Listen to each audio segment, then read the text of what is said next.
Bonjour à toutes et à tous et bienvenue dans 101%. Aujourd'hui, la critique de jeu de Strike Vector. Ensuite, on aura The Place to Be, puis Notchan. Et on terminera l'émission avec Retro and Magic sur Tom et Jerry.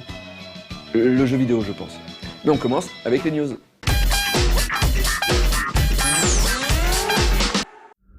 Imprisoned. For a good reason. Nothing's for certain anymore. Have I changed as the world has? Traverseur est un futur jeu d'aventure développé par le studio indépendant suédois Gatling Goat et il est terriblement séduisant. Voilà, si vous êtes là pour du factuel et de l'info dans tous les sens, vous pouvez zapper, parce que c'est à peu près tout ce que l'on sait du titre pour le moment. Le reste nous est communiqué à demi-mot par ce trailer magnifique qui nous présente Valérie, héroïne du jeu et traverseur de son état.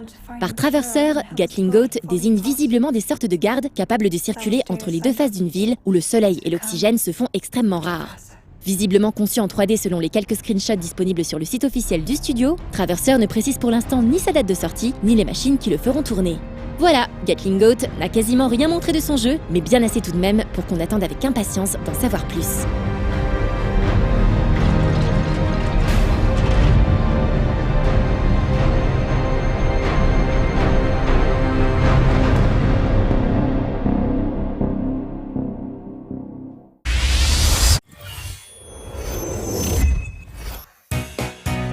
La banque Pokémon est une petite appli indépendante de Pokémon X et Y. Le dernier jeu de Game Freak avait fait son apparition le 12 octobre 2013 en annonçant cette nouvelle possibilité offerte de stocker ses monstres de poche en ligne.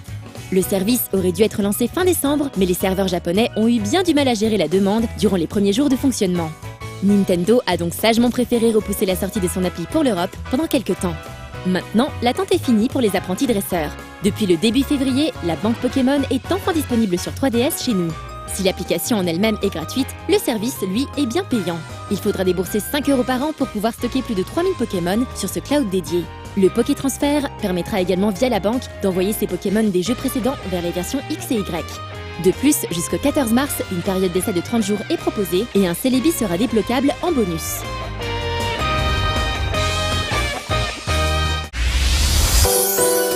Le week-end dernier, les 8 et 9 février, avait lieu Paris Manga and Sci-Fi Show à la porte de Versailles. Plus les années passent et plus le contenu se diversifie. Outre les incontournables youtubeurs, devenus maintenant le principal attrait du public, on trouvait évidemment de nombreuses boutiques ou stands consacrés aux jeux vidéo, comme toujours dans ce genre d'événement. Même si Paris Manga était une convention 100% Japon au départ, cette 17e édition fait aussi la part belle à la SF, la BD et la pop culture américaine, avec en invité des comédiens de Game of Thrones, Stargate, Doctor Who et même Star Wars. Alors effectivement, Paris Manga s'appelle maintenant Paris Manga et Sci-Fi Show. Donc un contenu beaucoup plus riche qui s'oriente un petit peu parallèlement sur la série télé, sur le cinéma, sur le jeu vidéo qui lui quand même, on va dire mixte un petit peu sur les deux cultures. Donc alors pourquoi ce mix? Tout simplement parce qu'aujourd'hui ce sont les mêmes consommateurs. Il y a une dizaine d'années effectivement, on ne pouvait pas mélanger un fan de comics, de cinéma, de manga et de séries télé. Aujourd'hui, ce sont les mêmes personnes. Concrètement, quelqu'un qui lit un manga va également au cinéma et va également regarder de la série télé qui prend une place de façon de plus importante sur toutes les chaînes qui elles-mêmes se multiplient. Du côté japonais, Maeda Toshio, le célèbre mangaka de Urotsuki Doji, avait fait le déplacement. On pouvait aussi rencontrer un très grand professionnel de l'animation, Matsubara Hidenori, character designer de Sakura Taisen et de A Megami-sama, qui a aussi énormément travaillé avec le studio Gainax. On regrette simplement que ces deux artistes n'aient pas eu droit à une conférence publique et que les visiteurs durent se contenter de séances de dédicaces. Cela n'a pas empêché Paris Manga and Sci-Fi Show d'être extrêmement fréquenté, avec des allées remplies de joyeux cosplayers comme pour chaque édition.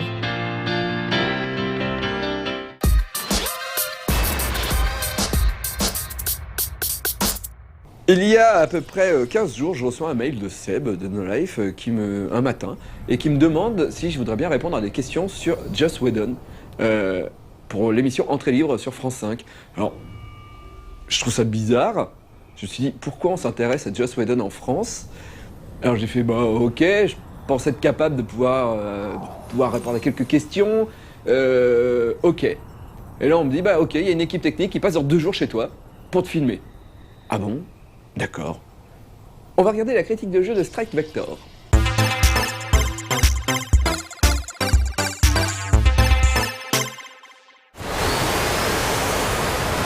Dans les années 2000, nous avions eu Crimson Skies. Il révolutionnait alors le jeu de combat aérien dans un style années 30 et grâce à un gameplay simpliste qui faisait la part belle aux réflexes. Et depuis, beaucoup s'y sont frottés, mais on n'a jamais vraiment ressenti les mêmes sensations. Les années ont passé et aujourd'hui on a peut-être enfin trouvé un digne successeur dans la même veine, mais une toute autre ambiance. Il s'agit de Strike Vector. Déjà évoqué dans un épisode passé d'Extra Life, Strike Vector nous avait enthousiasmés à l'aide d'un simple trailer. À la base composé de 4 personnes, l'équipe de Rage Quit Corporation en compte désormais le double et nous délivre aujourd'hui un jeu de combat aérien ultra rapide, 100% multijoueur où l'espérance de vie d'un joueur ne dépasse pas 20 à 30 secondes.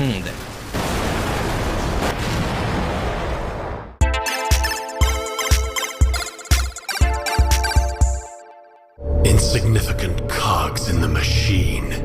We've been calling for the fall of this world for so long. Cette fois, plus question de vieux coucou, on a ici des machines prédéveloppées. Et pourtant, une histoire se décante petit à petit grâce à des éléments extérieurs au jeu, comme des vidéos publiées par les développeurs. À l'heure où cette critique a été écrite, voici les éléments connus. Suite à une apocalypse, la Terre se retrouve confrontée à un hiver glacial permanent, provoquant des maladies incurables et tuant rapidement toute personne y restant trop longtemps. La seule solution pour sauver une petite partie de l'humanité a été de fuir dans les airs. Mais dans les airs, les survivants ne sont pas seuls et devront faire face à des ennemis de provenance inconnue. Pour les combattre, ils doivent sortir leur arme ultime, les Vectors. It was our only chance. C'est à peu près tout ce qu'il nous est possible de dire sur l'histoire du jeu, mais nul doute qu'elle sera développée plus en profondeur dans les semaines à venir. We had to gather our last forces and, in the skies, build the bedrock for a better society.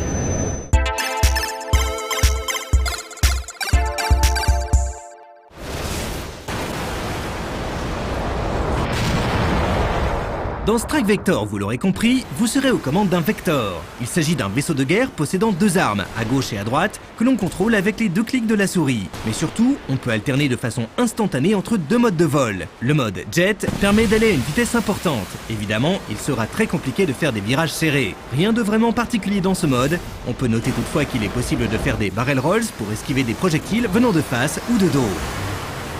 En revanche, en mode hover, le Vector va rester en position statique, ce qui donne un ressenti plus proche d'un FPS. La caméra se rapproche légèrement du vaisseau et on peut passer de la vue TPS en vue à la première personne. Aussi, on peut strafer, faire des demi-tours sur place, bref, tout ce qu'on peut retrouver dans un FPS plus conventionnel.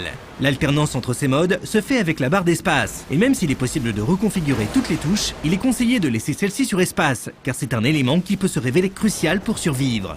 Afin de pouvoir se familiariser avec son vaisseau, mais aussi de faire de la reconnaissance sur les maps, il est possible d'effectuer un vol en solitaire. Il suffit de sélectionner une carte parmi les 8 présentes, de choisir les options du vaisseau, point sur lequel nous reviendrons plus tard, et de vous lancer sur le terrain. Et si la plupart des joueurs voudront se frotter directement aux autres, effectuer des vols en solitaire est vivement conseillé. Il faudra en effet quelques heures pour apprendre à manipuler son Vector sans se prendre un mur toutes les 10 secondes, ce qui conduit à un crash quasiment automatique.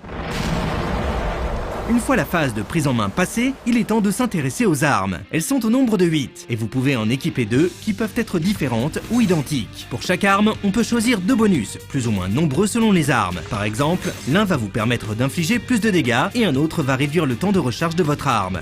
Les armes ont toutes des caractéristiques différentes, équilibrées entre 4 statistiques: précision, puissance, blast et fréquence de tir. Si une des stats est au maximum, attendez-vous à ce que les autres soient assez basses. À côté de cela, on peut aussi choisir pour son vaisseau une spécialisation globale, ainsi qu'une action spéciale. Pour les spé globales, qui sont au nombre de 7, cela va de l'augmentation de la défense de votre vaisseau à différents bonus pour détecter les ennemis ou ne pas se faire repérer. Enfin, les actions spéciales confèrent un bonus temporaire qui a besoin de se recharger après utilisation de 30 à 60 secondes selon l'action choisie. Elles permettent de poser des mines, d'activer un bouclier, de brouiller les radars des autres et ainsi de suite. Bref, les possibilités sont multiples. Chaque joueur pourra ainsi trouver son combo ultime afin de mettre ses adversaires en pièces sans se prendre une seule balle. Et maintenant que tout est prêt côté vaisseau, il est temps d'aller rejoindre un serveur pour tâter du PVP. De nombreux serveurs officiels sont mis en place et offrent des combats jusqu'à 16 joueurs. Vous pourrez aussi créer votre propre serveur. 4 modes de jeu sont disponibles. Les modes Deathmatch et Team Deathmatch sont somme toute classiques. Il faut tuer tout le monde, soit en solo, soit en équipe. Le mode domination est un genre de capture de drapeau avec des points. Il y a plusieurs zones à contrôler et à chaque fois qu'une équipe en contrôle une, elle gagne des points. La première équipe à atteindre l'objectif de points gagne. Enfin, le mode Bounty Hunter est peut-être le mode le plus particulier. Il faut atteindre un certain niveau de prime pour gagner la partie. À chaque fois que vous tuez quelqu'un, votre prime augmente de 100 $. Si la victime avait une prime, vous récupérez en plus une grosse partie de la sienne, qu'il perd en conséquence. Et si vous vous crachez, votre prime devient un objet récupérable par n'importe qui. Pour l'instant, 8 maps sont disponibles, toutes très grandes et avec de nombreux modules et structures volantes qui servent d'obstacles ou de refuge. Des objets récoltables sont présents à des endroits généralement pas très faciles d'accès. On peut trouver 2 clés plates en croix qui servent à récupérer 25 points de vie, ou un chronomètre qui réduit le cooldown de l'action spéciale de 5 secondes. Aussi, de temps en temps, un drone fera son apparition avec une caisse à récolter une fois ce dernier détruit. Ces caisses, au choix, peuvent multiplier les dégâts par 4, augmenter la vitesse du vaisseau et la fréquence de tir, ou réduire les dégâts pris de 90%, et ce, jusqu'à la prochaine mort.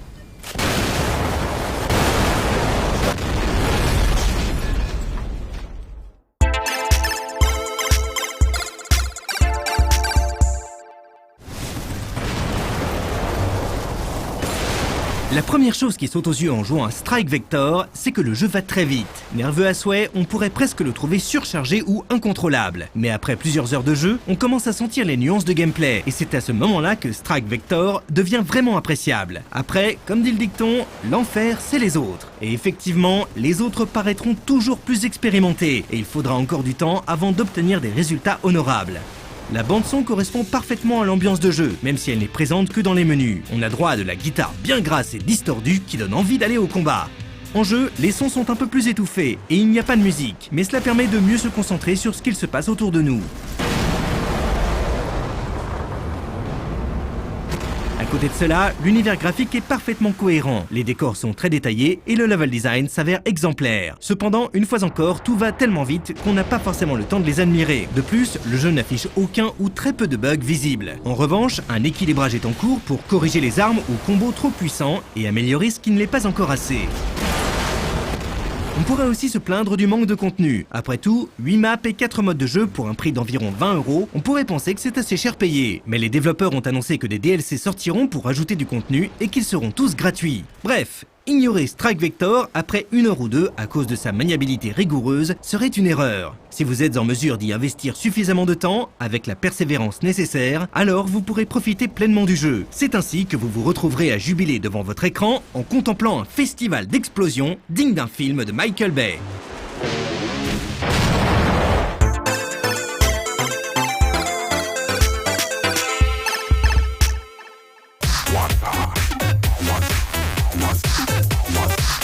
Alors je stresse pas du tout, je sais qu'une équipe télé va venir chez moi pour me poser des questions sur Joss Whedon et je me dis ok.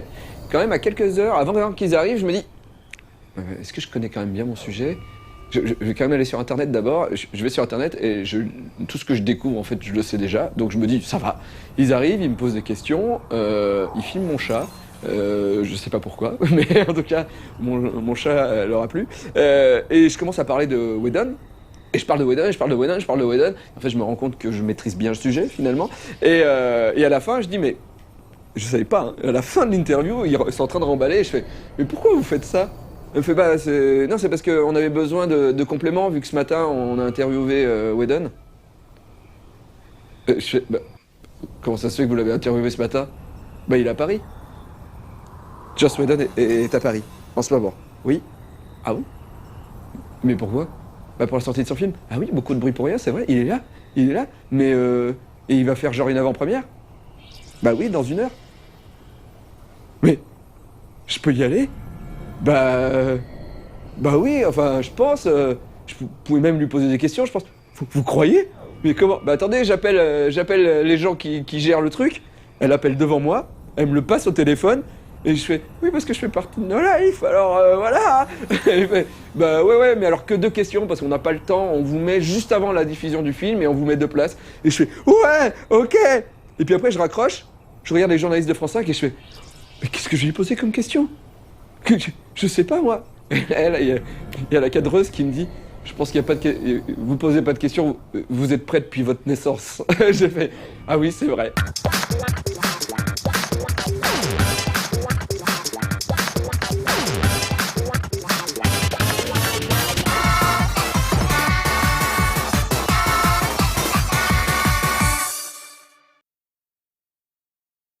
Salut, ça va? Bienvenue dans The Place to Be. T'es jeune, t'as la patate et t'as récemment découvert Puzzle and Dragons, ce jeu terriblement addictif qui te brise des familles, Alex. J'en peux plus, j'ai claqué toutes mes thunes dans ces conneries, moi. Je sais que c'est mal, mais j'ai pas pu m'empêcher. Je me disais, allez, un dernier coup de roulette, juste un. Et puis je gagne des monstres, mais il m'en faut toujours plus fort, toujours plus d'étoiles, pour plus de sensations, tu vois ce que je veux dire? Les petits pourront pas aller à la fac, Alex. Les petits pourront pas aller à Harvard. J'ai tapé dans le compte commun, j'ai franchi le Rubicon, j'ai fait le con. Et alors pendant que je réfléchis aux différentes manières légales ou autres de me refaire financièrement, je vais prendre un petit peu de temps pour te filer les endroits où être dans les jours à venir. Le 13 février prochain à l'Inalco à Paris, c'est là où tu apprends à écrire les katanas, t'as la journée du Japon. Au programme, des ateliers de calligraphie, d'origami, d'essayage de kimono, de la gastronomie aussi, de la musique, des arts martiaux et de la conférence, animée par une partie du staff de la chaîne, les Seb, Caro et Cron en l'occurrence. Donc c'est bien. Le samedi 15 février à Montlouis-sur-Loire, t'as la 6e édition de Manga sur Loire, avec les cosplays, les jeux vidéo et les karaokés qui vont bien. L'event est estampillé The Place to Be Free. Alors moi je dis faut en profiter parce qu'en règle générale ces petits events prennent de l'ampleur d'année en année avec de plus en plus d'exposants et de visiteurs et finissent par devenir payants à terme. Là si tu y vas, tu peux voir tout ce qu'il y a d'intéressant à voir, mais gratos. Et du coup quand ça sera plus grand, donc avec plus de trucs intéressants à voir, mais payant cette fois, tu pourras dire que t'as déjà vu, mais gratos. Ouais mais non, il y a une faille dans mon raisonnement là. Enfin, le week-end du 15 et 16 février à Lausanne, t'as une nouvelle édition de Japan Impact. Alors ouais, je sais, c'est en Suisse, mais c'est pas loin, puis c'est francophone et ça a l'air cool, avec des animations, des maid cafés, des cosplays, des dédicaces, etc., etc. Il y a juste un truc, c'est que d'après ce que j'ai compris, ils se sont récemment prononcés pour restreindre un petit peu la venue des étrangers dans leur pays. Des lois un petit peu salées qui font pas l'unanimité là-bas et qui vont pas forcément dans le sens du vivre ensemble sur la planète Terre. Bon. Dans le pire des cas, à la douane, si t'es français, t'as qu'à montrer ton billet de Japan Impact. Puis tu précises bien que tu l'as payé. Parce que j'ai entendu dire que quand il y avait des histoires de sous, ils étaient peu regardants sur le reste. Ah c'est dans les livres d'histoire. Voilà, c'est tout pour cette semaine. On se retrouve la semaine prochaine avec la pêche évidemment. Et d'ici là, rentre pas dans Puzzle and Dragons. Allô chérie? Ouais non, j'appelais juste pour dire que je t'aime.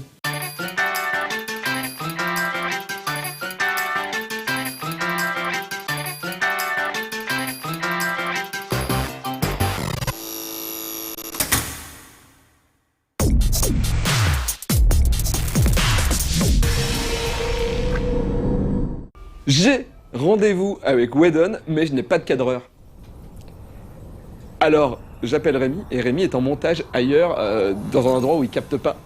Et donc j'ai genre 30 minutes pour la voir, pour lui dire arrête de travailler pour ces gens et viens voir Whedon avec moi. Et je lui envoie des SMS, je l'appelle, et je m'habille en même temps en me disant j'y vais quand même, je m'en fous, je prends ma caméra. Même si c'est un peu la loose d'arriver comme ça. Bonjour monsieur Whedon, alors voilà. Et au dernier moment, j'arrive à voir Rémi. J'explique à Rémi, Rémi me croit pas. Après il fait ah bon, il abandonne tout, on se retrouve et j'ai décidé de faire une interview rigolote. Alors je sais pas si c'est gagné, mais voici ce que ça a donné. Hello Mr. Whedon, I don't speak English very well, I'm sorry. My French is much worse. Okay, I only have time for 2 questions. I will go to the most important question, okay? Okay. 1. When a Dr. Horrible following? Well, I have to stop avenging, but hopefully soon after that. Okay. 2. Who is the strongest between the Hulk and the Thing? Oh, the Hulk is stronger. The Hulk? Yeah, the Thing is very strong, the Hulk is stronger. Hulk is the strongest one there is. Et vraiment, je stressais vraiment beaucoup. Et jamais j'aurais cru l'approcher un jour. Et voilà, je suis content. Et on regarde notre chat.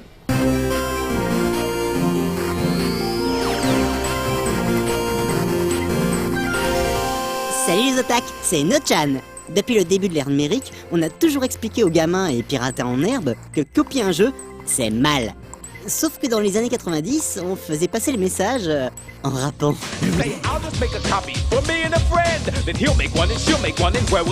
Et là, tout de suite, le message, il rentre bien dans la tête. Enfin, ouais.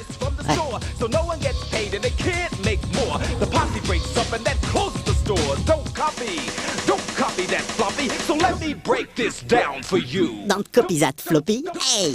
Woo! Un comité de chercheurs universitaires canadiens et hollandais ont présenté au SIGGRAPH un programme qui apprend à marcher.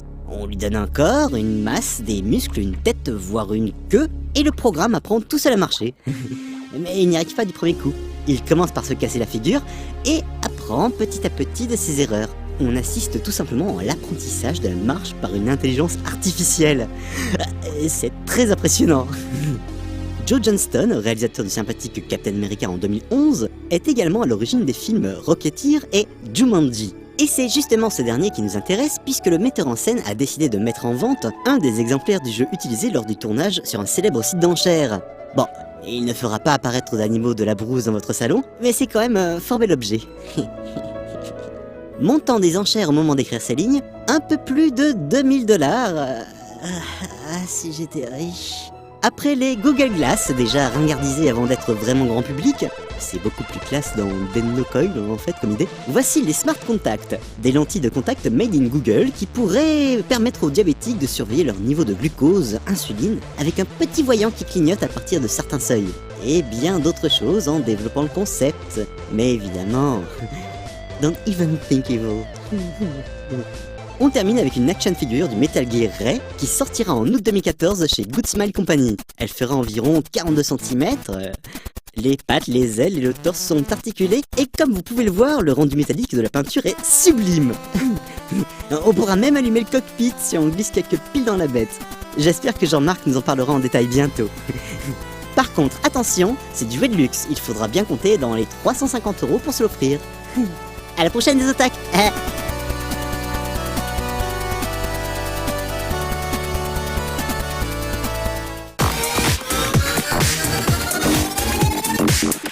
Et juste après, j'ai pu voir le film de Whedon qui est sorti là, juste là, qui s'appelle beaucoup de bruit pour rien. Alors pourquoi ça s'appelle beaucoup de bruit pour rien? Parce que c'est une pièce d'Hamlet qu'il a adaptée. Et alors, pour les fans de Whedon, fans de Buffy, fans des Avengers, c'est pas ce qu'il fait habituellement. Hein. C'est vraiment une pièce d'Hamlet adaptée à aujourd'hui, à de nos jours. En fait, c'est tourné dans sa maison. Il a tourné ça dans sa maison l'été, et il a expliqué, les gens ont pu lui poser des questions après le film, et il a expliqué qu'en fait, c'était pour se reposer d'Avengers. Parce qu'il devait partir en vacances après avoir tourné Avengers pendant quasiment 2 ans, et il a fait à sa femme, ouais, on pourrait partir en vacances, mais... Et sa femme lui fait, tu voudrais tourner un autre film pour décompresser? Bah, ouais. Et donc, il a tourné un film chez lui, avec ses amis. En fait, c'est pour ça, il y a tout le casting de Buffy, tout le casting de Dollhouse dedans. Tous ses potes sont revenus pour jouer avec lui un film dans sa maison. En fait, c'était des vacances tournées. Et ce mec est génial. Il se repose en travaillant. Moi, j'adore ça. Bref. Et donc, il a fait ce film qui, il faut le voir. C'est pas du Whedon comme on a l'habitude. Mais il y a plein de passages super rigolos. Et puis surtout, il recrée le couple de Angel, de Amy et de... Ah, j'ai oublié son nom, les gens vont me détester. Et du mec qui était dans Buffy et qui est après passé dans Angel. Et je sais plus son nom. Voilà. Mais en tout cas, voilà. On cherche, on a une petite coupure. On a eu une coupure parce qu'on est allé sur internet. Et donc c'est Amy Acker forcément et Alexis Denisov qui sont qui est le couple de Angel. Et ben, ils recréent ce couple-là et c'est des comédiens de ouf, quoi. J'ai détesté d'ailleurs, j'ai entendu dans Entrée Libre, il y a un truc que j'ai pas aimé, c'est qu'ils ont dit des acteurs de télévision. Et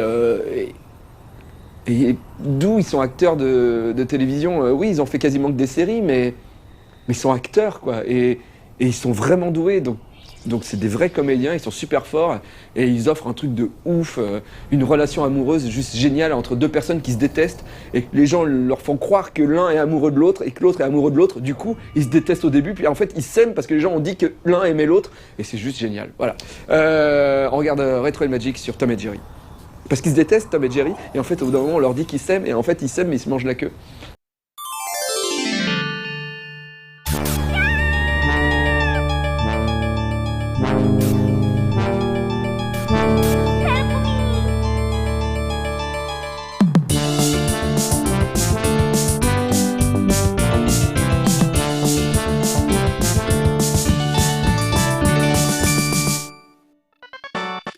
du jeu vidéo est lié depuis toujours à celui de l'animation et des vedettes de cartoon.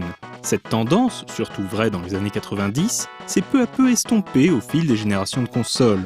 De la Panthère Rose au Fou du Volant, en passant par les Looney Tunes ou les Pierres à Feu, tous ces personnages ont connu une ou plusieurs aventures pixelisées. Plus ou moins réussies, ces adaptations ont laissé une marque dans le cœur des joueurs. Pour ce Retro & Magic, nous avons souhaité nous pencher sur le cas d'un duo incontournable. Un chat et une souris, aussi désopilants que célèbres, Tom et Jerry.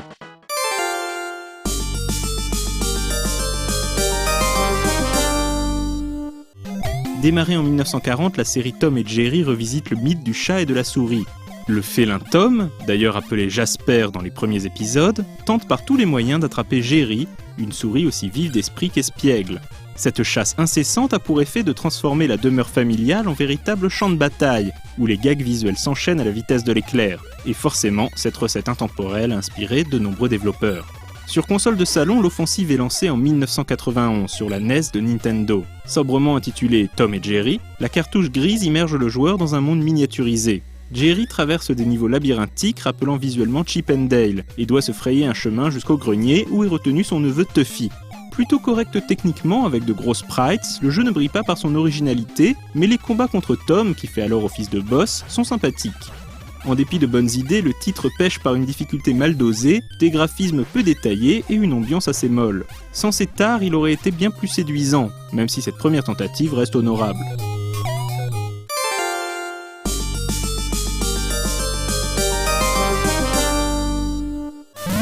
Un an plus tard, Tom et Jerry arrivent sur Game Boy dans une version de grande qualité. Toujours aussi distrait, Tuffy s'est perdu et se retrouve sous la menace de Tom. Jerry n'a pas une seconde à perdre pour sauver son neveu. La souris arpente une dizaine de niveaux, très variés et riches en créativité. Pêle-mêle, le petit animal conduit une voiture pour éviter des pics, utilise les gouttières pour se déplacer, nage dans des baignoires, set de passe-place électriques ou rebondit sur des fauteuils. Tom et Jerry version monochrome est aussi agréable qu'efficace. Pour parvenir à ce résultat, les développeurs se sont appuyés sur une idée simple, intégrer Tom au sein des environnements plutôt que de perpétuer le sempiternel schéma du combat contre un boss. Il faut donc faire preuve de la plus grande prudence pour éviter les griffes du chat caché dans les recoins. Malgré de petits personnages, ce titre est un vrai régal d'ingéniosité et demeure fort agréable à l'œil. Preuve de sa qualité, le jeu est ressorti en 1999 sur Game Boy Color.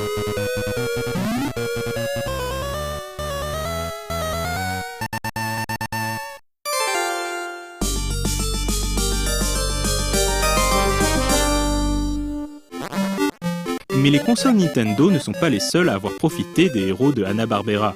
Basé sur le film d'animation éponyme, Tom et Jerry The Movie arrive sur Master System en 1992, puis un an plus tard sur Game Gear.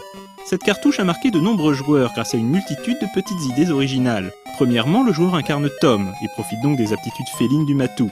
Ensuite, le concept du jeu s'appuie sur une mise en scène très cartoon avec beaucoup de couleurs et d'animations amusantes. Pour terminer, le scrolling est automatique et il faut alors user de finesse pour éviter les obstacles de l'environnement et les pièges tendus par la souris, tout en veillant à ne pas se faire rattraper par la bordure de l'écran. Que ce soit sur la portable ou sur Master System, la durée est très courte, même si le challenge s'avère plus remonté sur la console de salon. Bien que sortie plusieurs mois après, la mouture Game Gear jouit néanmoins d'animations supplémentaires, de décors inédits et d'un gameplay réadapté pour son petit écran, avec notamment des affrontements contre des boss. Il est regrettable que la maniabilité soit un peu lourde et que l'aventure se boucle en à peine une demi-heure.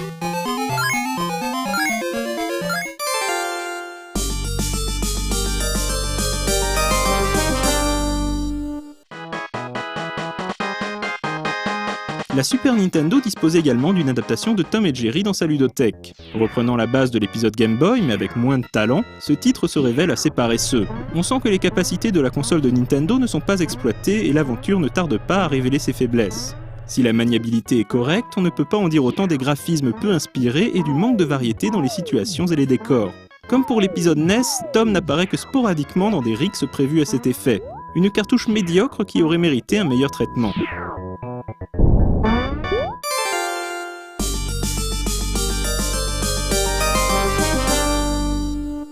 Loin d'avoir dressé une liste exhaustive des jeux Tom et Jerry, cette première fournée révèle assez bien le déséquilibre entre certains titres très réussis et d'autres plus anodins. Malgré cela, Tom et Jerry restent de véritables icônes de la culture populaire, comme le démontre la parodie Itchy et Scratchy des Simpsons.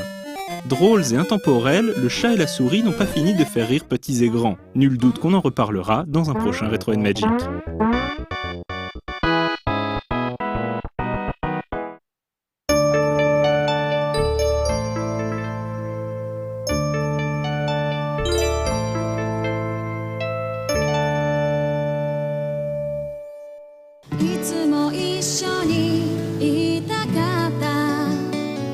Voilà, ce 101% est terminé et je suis très fier de ce 101% pour 2 raisons.